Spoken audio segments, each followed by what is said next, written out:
Hello everyone, my name is Wu Ke. My student ID is BSC121 Today I'm going to introduce the applications of calculus.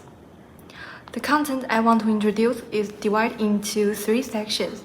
There are applications of derivatives in economics, Washer method to find the volume of a solid of revolution, moments, and the center of mass.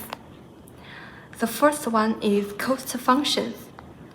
This formula is for the calculation of marginal cost, which represents the increased cost of producing one more unit of a commodity and is the derivative of the cost function. Suppose the cost function for producing x units of products is this function. When x equal to 10, we can get this result. It means that an additional cost of 60 will be increased for producing the 11th unit of the product. The next one is average cost function. The average product represents the average production cost per unit of production. Through this derivative, we can find out when the production quantity is what value that the average cost is the lowest. These two functions help enterprise understand the changing rules of costs in the production process. It's beneficial for formulating production plans and avoiding cost waste caused by insufficient or excessive production. The next one is revenue functions. The revenue functions, or X, represents the total revenue from selling X units of goods. Its derivative is the marginal revenue. Look at this example. This means that the revenue from selling the 31st unit of the good is approximately $4. And is the average revenue function. The next one is profit function. Marginal profit is the derivative of the profit function, representing the net profit increased by selling one unit of the product. If it's bigger than 0, producing additional units can increase the total profit. If it's less than 0, producing additional units will lead to a decrease in the total profit. If it's equal to 0, the profit reaches its maximum value and is the average profit function. Through the above equations, we can formulate better sales strategies for enterprise to achieve the minimization of costs and the maximization of profits. The next one is Washer method to find the volume of a solid of revolution. The basis of this method is that when a region in the plane is revolved about an axis and the cross sections of the resulting solid are washered, we can use it. Fx and Gx are two functions respectively, which should satisfy that A is less than or equal to B, and Gx is less than and equal to Fx. The method is determine the outer curve Fx and the inner curve Gx. The next step is to determine the range of integration A and B. The last is to determine the axis of rotation if it's rotated around the y-axis.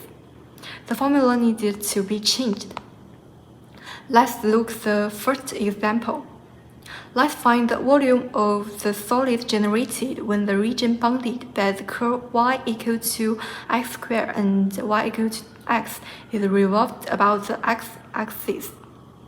First, we need to find the point of intersection of two curves.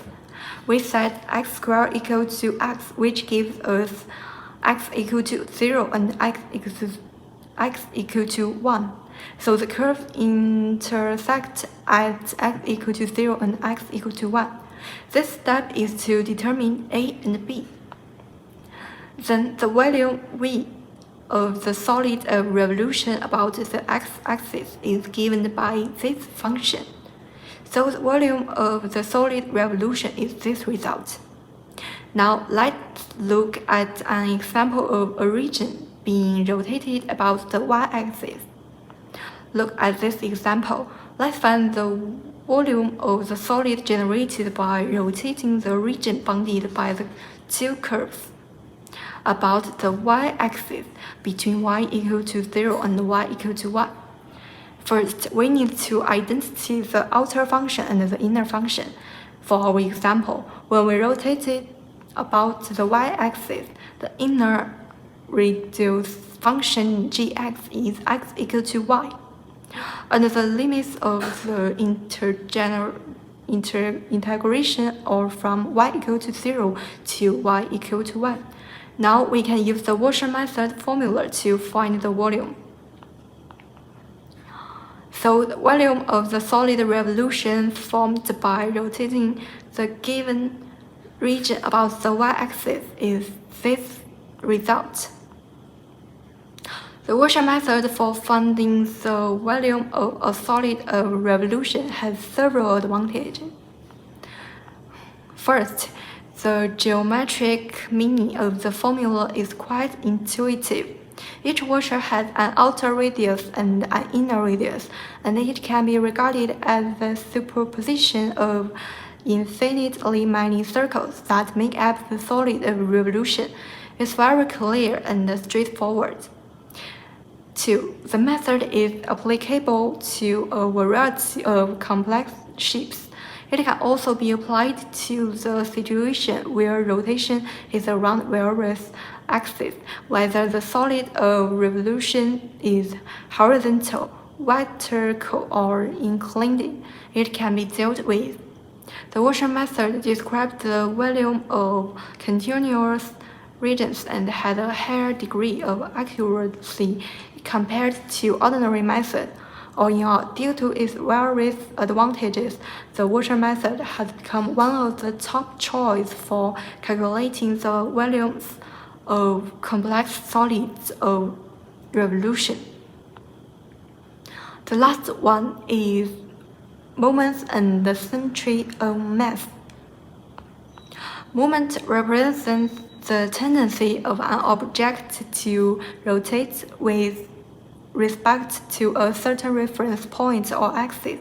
For example, on a seesaw, objects with different masses will be placed at different positions to maintain balance. The center of mass is the balance point of the mass distribution of an object. It's an imaginary point representing that the mass is concentrated here. Moment of force and the center of mass are commonly used in physics to describe the equilibrium of objects and the distribution of mass. For example, when we find the center of mass of the thin sheet, we have 4 steps. Now we use the steps to solve the question. Look at the example question. The first step is to determine the mass m, and the next step is to calculate the horizontal moment. The next step is to calculate the vertical moment. The last step is to calculate the coordinates of the center of mass. Then we can get the solution.